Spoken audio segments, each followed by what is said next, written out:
Mira, acá lo que tengo es, más adelante vamos a ver eso, más adelante si me da el tiempo conversamos un poquito de ensayo de corte, pero básicamente lo que tengo aquí es un talud, un perfil, un perfil que está en línea negra continua, tenemos un nivel de agua que está ahí en línea punteada celeste, y tenemos la superficie potencial de falla, que es eh, esa línea punteada roja. Ahora, la pregunta es, ¿por qué la superficie de este falla está ahí, Cristian? ¿Por qué no puede ser más grande, más profunda o más somera, más arribita? Ah, recuerda, el análisis de estabilidad de taludes es una prueba, es un análisis de prueba y error, trial and error. Entonces necesitas varias iteraciones y eso es lo que hace el software. Lo que hace el software es analiza esta superficie de falla y calcula su factor de seguridad. Luego analiza otra, dibujamos otra pues, analiza esta y calcula su factor de seguridad. Luego otra, una más por aquí, listo, analiza esta y calcula su factor de seguridad. Y así sigue analizando todo el talud. ¿Cuántas superficies de falla quieres que analice? Lo dices tú y ahora te lo voy a mostrar. ¿Cuántas superficies de falla quieres que analice el software? Lo decides tú. El software es tu esclavo, el software te va a hacer caso. Y al final del cálculo, lo que te va a mostrar el software es solamente una superficie de falla y te va a mostrar su factor de seguridad de esa una superficie de falla. ¿Y qué superficie de falla me mostrará al final el software? Me muestra la superficie de falla crítica. Y la superficie de falla crítica es aquella superficie que tiene el factor de seguridad más alto o más bajo, que dijimos. Más bajo. Por lo tanto, es aquella superficie que tiene el factor de seguridad mínimo. ¿Sí? Mínimo. Bien. Entonces, para darte un dato adicional, los análisis de estabilidad de taludes hechos por equilibrio límite resultan, y ya está comprobado, por una serie de estudios y análisis y papers e investigaciones que se han hecho, que los análisis de estabilidad de taludes realizados con métodos de equilibrio límite nos dan resultados muy conservadores. Y es por eso que también lo seguimos usando, o sea, estamos para el lado seguro, ¿no? Bien, entonces, lo que tenemos aquí es, en este pequeño cuadradito, en esa porción de suelo, le hacemos un zoom maldito y tengo esto. Entonces, lo que yo tengo es una fuerza, un esfuerzo cortante, este tau, que tiende a deslizar hacia abajo, que tiende a movilizar la masa hacia abajo por efecto de la gravedad, y tengo otra fuerza, S acá lo han puesto, que sería como una fuerza de fricción, como una fuerza resistente que va en contra del movimiento, ¿de acuerdo? Y que tiende a que el suelo no se deslice, sino se quede ahí estable. Entonces es un tira y jala, es una batalla entre el bien y el mal, ¿de acuerdo? Entre quién es más fuerte y quién es más débil. Y justamente esta pequeña porción de suelo minúscula, ¿de acuerdo? Es lo que tú tratas de simular cuando hacemos un ensayo de corte directo, porque hay una cajita, una tapa superior, una tapa inferior, se somete el espécimen a cargas normales y se le aplica cargas tangenciales. Son 3 especímenes que se ensayan en el ensayo de corte directo clásico en laboratorio, ¿de acuerdo? Tienes 3 puntos en un gráfico sigma tau y haces una regresión lineal de esos puntos y tenemos cohesión y fricción, ¿cierto? No te preocupes, más adelante vamos a ver un poquito más de esto a detalle. Tengo ahí unos gráficos, pero te lo comentaba más o menos para refrescar tu memoria. Bien, entonces lo que tenemos aquí es la definición del factor de seguridad desde el punto de vista geométrico ideal. Tengo un bloque, este bloque tiene un peso. El peso lo vamos a descomponer en una componente normal y en una componente, perdón, la normal está acá, una componente normal y una componente tangencial. La normal es el peso, coseno de alfa es el ángulo de inclinación del talud, y la tangencial es W seno de alfa. ¿Sí? Ok. Entonces, lo que tenemos aquí es lo siguiente. Lo que tenemos aquí es que la fuerza de fricción, que es esta fuerza tau que se opone al movimiento, en física, ¿cómo se calcula? Como un mu, que era un coeficiente de fricción, por la normal, ¿cierto? La normal la tenemos. ¿Cuánto es la normal aquí? W coseno. Listo. Acá tenemos la normal, que es el peso del bloque por el coseno del ángulo del plano de falla. Ahora me falta mu. Mu, ¿cómo se calcula en geotecnia? El mu, que viene a ser justamente el coeficiente de rozamiento, que lo has visto en física clásica, en geotecnia lo vamos a calcular como algo llamado tangente de phi. ¿Sí? Tangente de phi. ¿Cómo se llama phi? Ángulo de fricción interna.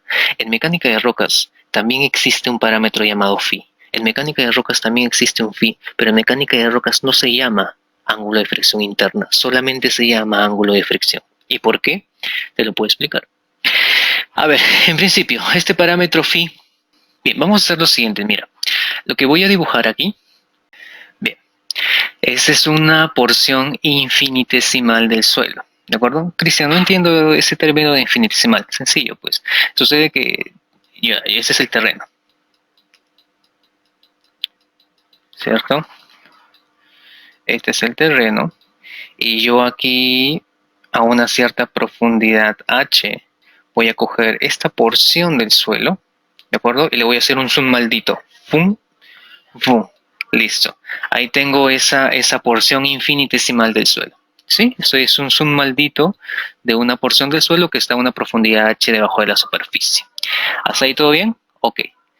En este dibujito tan feo que he hecho, en ese dibujo vamos a interpretar dónde está la cohesión y dónde está la fricción. ¿De acuerdo?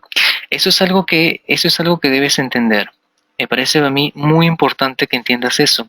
Si eres ingeniero civil, con mucha más razón. ¿Sabes por qué?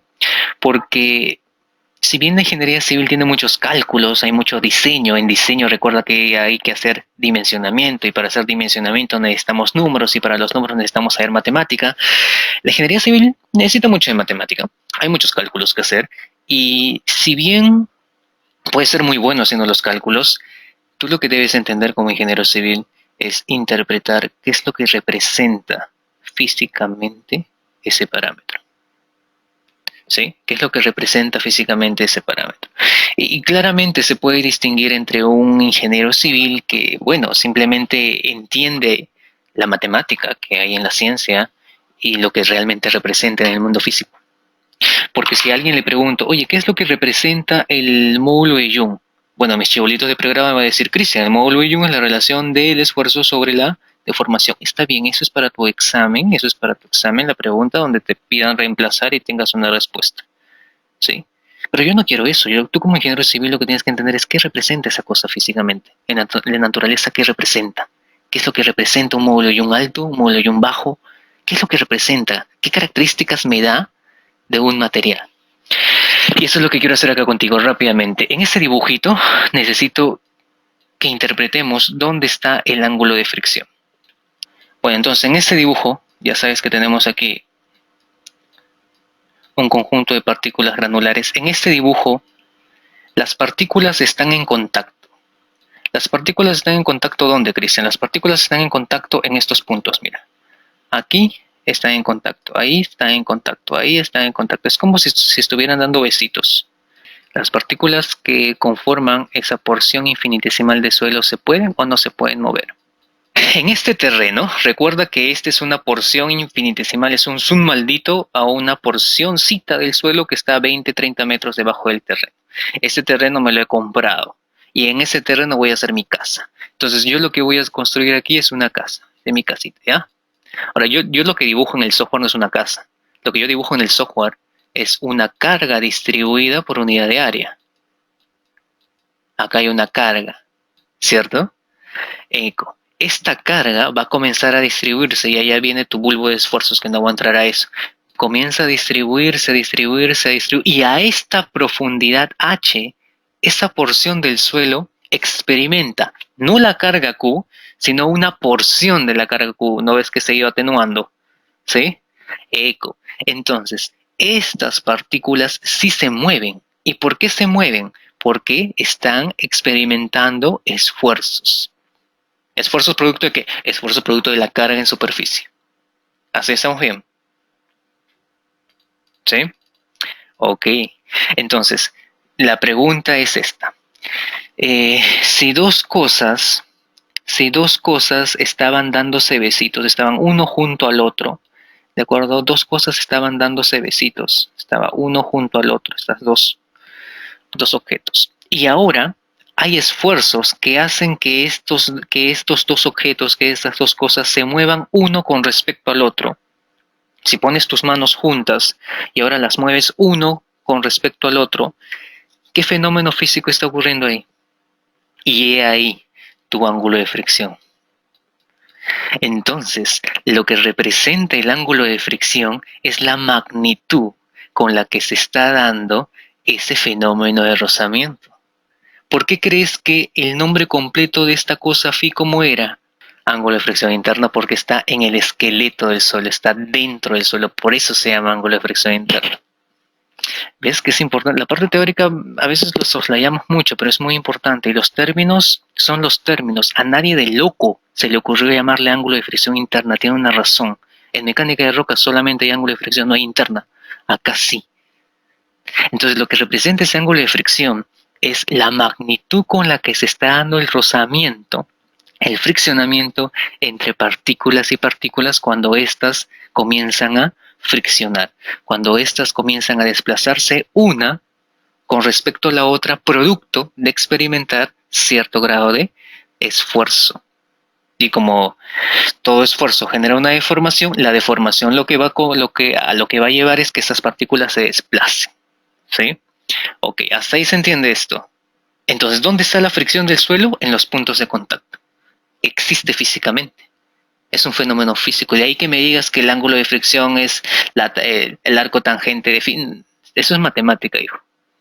Entiende, por favor, que como ingeniero, más que todo si eres civil, tienes que entender la física de las cosas. Si no, simplemente pues caemos en la matemática y tal vez el chibolito que se está preparando en la academia lo pueda hacer mejor que nosotros, ¿no? Entonces, de eso se trata, de entender físicamente qué representan las cosas. Bien, hasta ahí tienes un parámetro. Creo que te dije la vez pasada, hay dos parámetros que en conjunto les llamamos los parámetros de resistencia al corte del suelo. ¿Cuáles son los dos parámetros de resistencia al corte del suelo? Uno ya lo conoces, se llama ángulo de fricción interna, cuyas unidades son grados sexagesimales. ¿Cuál es el otro parámetro de resistencia al corte del suelo? La cohesión. Pregunta del millón. En ese dibujo que he hecho, en ese rojito, ya sabes dónde está la fricción, en los puntos de contacto. ¿En qué parte de mi dibujo estará la cohesión? ¿En dónde? ¿En dónde estará la cohesión en ese dibujo que he hecho? Lo estoy pintando en estos momentos. ¿Sí? Lo estoy pintando en estos momentos. En esos momentos estoy poniendo una goma, es como un cemento, que lo que hace es unir partícula con partícula. Como lo une, partícula con partícula, le está dando mayor resistencia. Eco. Le está dando mayor resistencia. Ahora este dibujo ya tiene cohesión y ya tiene fricción. La cohesión es ese cementante que une grano con grano, que une partícula con partícula. ¿De acuerdo? Es como un ujo, como un trix, como un soldimix, pero, en la mecánica de suelos, a esa porción del suelo que acabo de pintar de celeste, no le llamamos uju, soldimix, trix, gomita, ni tampoco le llamamos cementante. ¿Cuál es el nombre técnico en la mecánica de suelos para esa porción de suelo, para esa porción que he pintado de color celeste? Esa porción del suelo de color celeste, ¿cómo se llama en la mecánica de suelos esa porción? Esa porción es justamente la matriz del suelo, hijo. La matriz del suelo que está conformado, ¿por qué? Por tus partículas finas, por tus limos y por tus arcillas. ¿Se entiende eso ahí? ¿Sí? Y eso es lo que hace que tu cohesión exista. Eso es lo que hace que tu cohesión exista. La cohesión, ¿qué cosa es la cohesión? Físicamente hablando, es una fuerza que une granito con granito. Le da mayor resistencia al suelo. Está conformado por la matriz, por la porción fina del suelo. Es por eso que cuando hablamos, por ejemplo, de arenas limpias, son arenas puras, puras, puritas, ¿de acuerdo? Que no tienen cohesión cero, porque no tienen una matriz, son arenas limpias. Las arenas sucias cuando viene, pues, los finos, ¿no? Pero no utilizamos ese término de arenas sucias, pero arenas limpias sí. Más que todo en petróleo, si has tenido la oportunidad de trabajar en petróleo, utilizan mucho arenas limpias, que es lo que nos interesa si queremos encontrar oil, si queremos encontrar petróleo en los espacios vacíos de esas arenas.